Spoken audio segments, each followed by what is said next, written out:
Hello అండి, అందరూ ఎలా ఉన్నారు? ఈరోజు అయితే మా ఇంట్లో పొటాటో శనగపప్పు కర్రీ అండి. దీని ప్రాసెస్ మీరు కూడా చూసేసేయండి.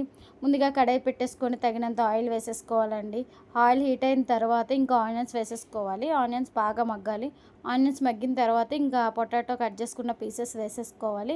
దానిలో 2 స్పూన్స్ పసుపు వేసేసుకోవాలి. బాగా కలుపుకొని ఇంకా మూత పెట్టేసేయాలన్నమాట. ఈలోపు మగ్గుతుంది. దాని తర్వాత ఇంకా కట్ చేసుకున్న టమాటాలు వేసేసుకోవాలి. టమాటాస్ వేసేసుకొని బాగా కలిపేసుకోవాలండి. కలుపుకున్న తర్వాత ఒక 2 మినిట్స్ మూత పెట్టేసేయాలండి. ఆవిరిలో ఉడికిపోతుంది. దాని తర్వాత ఇంకా మనకి తగినంత ఉప్పు, కారం, గరం మసాలా వేసేసుకోవాలి. బాగా కలిపేసుకున్న తర్వాత ఇంకా మనం పక్కన పెట్టుకున్న శనగపప్పు ఇంకా తీసి వేసేసుకోవాలి. శనగపప్పు తీసి వేసుకుని బాగా కలుపుకోవాలండి.